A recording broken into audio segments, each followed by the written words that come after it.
More now on this battle over illegal immigrants seeking asylum. Let's bring in the U.S. Attorney for the Western District of Texas, John Bash, who was at the border with the president this week. It's great to have you with us, John. Thanks for joining us. Thank you, Shannon, for having me. Okay, I want to play something that former DHS Secretary Janet Napolitano said this week about the detention of people who come over the border and what happens next. Here's what she said. We need to get away from this concept that everybody has to be detained. We can release people into the country. They can be required to wear an ankle bracelet. They can be required to report back periodically until such time as they get a return court date. Okay, so John, how does this work with asylum? Because we know the courts are so backlogged. There are a lot of people who may not get a hearing on asylum, for example, until 2021. So what's wrong with releasing them in the meantime? That's right, Shannon. There is an 800,000 case immigration backlog. People wait in this country for years. Let me give you the 30,000-foot view of what's wrong with our immigration system right now. It's not about legitimate people with legitimate asylum claims. Of all the people that show up at the border and make an asylum claim, only some 13% actually get that claim granted at the end of the day. The problem with the system is that if you show up at the border, make an asylum claim, you're very likely to get into the country and to be able to live and work here for years before your immigration hearing, even though you're not the kind of person that Congress has said can come into this country for asylum. And you mentioned, I think, at the top of the broadcast, the recent Ninth Circuit order. What that policy does is, that the Ninth Circuit put back in place, is try to end that incentive. It says if you're going to file an asylum claim, fine, but you have to wait outside the country while we adjudicate the claim. And just to make the really important point, this is not only bad because it allows people into the country that Congress has not authorized into the country, but it also hurts legitimate asylum claimants because they have to wait years for the certainty of having their asylum claim granted, while 800,000 other people who don't have valid claims get their hearing first. It doesn't work well for legitimate asylum claimants, and it doesn't work well for our country. Well, we've seen so much of what the president has done, or the administration has tried to do on the issue of immigration, get caught up in the courts. And the fact that a single federal judge can issue what's called a nationwide injunction, shutting down an entire policy while the actual merits of the case are proceeding, there are a lot of folks who are raising concerns about that. In an opinion piece in the Daily Caller by former GOP Congressman Bob Barr, he writes, fueled not only by the judiciary branch's longstanding lust for power, but now by the left's hatred for Donald Trump, judicial public policy activism threatens to engulf both the legislative and executive branches of our government. I mean, for any president, Republican or Democrat, how concerned are you about them trying to effectuate policies that a single federal judge, and there are hundreds of them, can actually stop for potentially years at a time?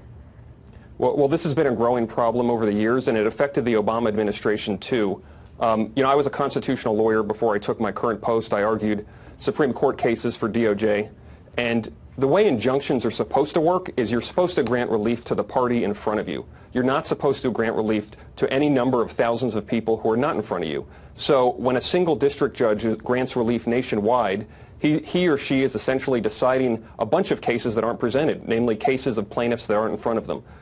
That also really hampers the development of the law. The Supreme Court tends to wait for cases after they've what's called percolated in the lower courts. A lot of judges have weighed in. But when one judge takes it upon himself or herself to issue an injunction nationwide, it halts that process, and it doesn't allow the Supreme Court to get the views of numerous courts before the case gets up to them. So it is definitely a big problem, and a lot of judges have noted it recently as well. Yeah. I mean, a single federal judge has a lot of power in scenarios like this. All right, U.S. Attorney for the Western District of Texas, John Bash, thanks for joining us tonight. Thank you for having me. The president is considering tonight sending illegal immigrants that we cannot send home, that we cannot process here, to sanctuary cities. And the left is going absolutely positively nuts. You want to talk about hypocrisy? Amid word that the administration is considering this move, Nancy Pelosi said, and I quote, "The extent of this administration's cynicism and cruelty cannot be overstated, using human beings as pawns in their warped game to perpetuate fear and demonize immigrants is despicable and in some cases criminal." I mean, how exactly would this be cool? Now, theoretically, politicians want migrants, some of the Democratic politicians want migrants in these sanctuary cities, right? I mean, that's why they've made them sanctuary cities. It's okay to be illegal in a sanctuary city.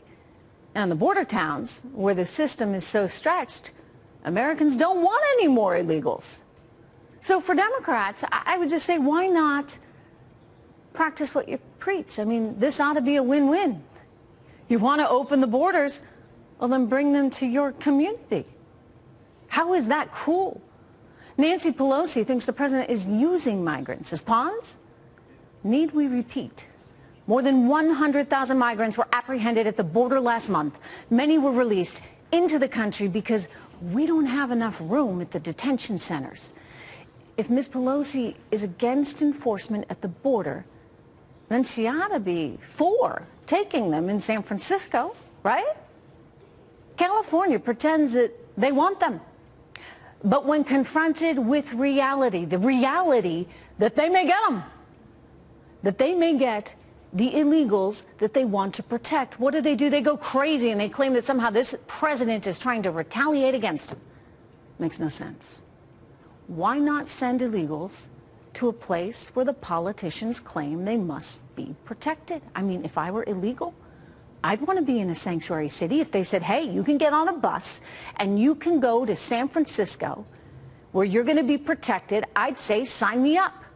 Why not give them that opportunity? Why not give them that option?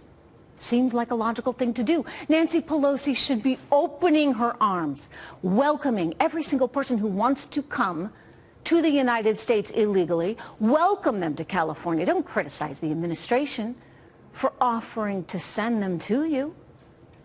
Total liberal hypocrisy.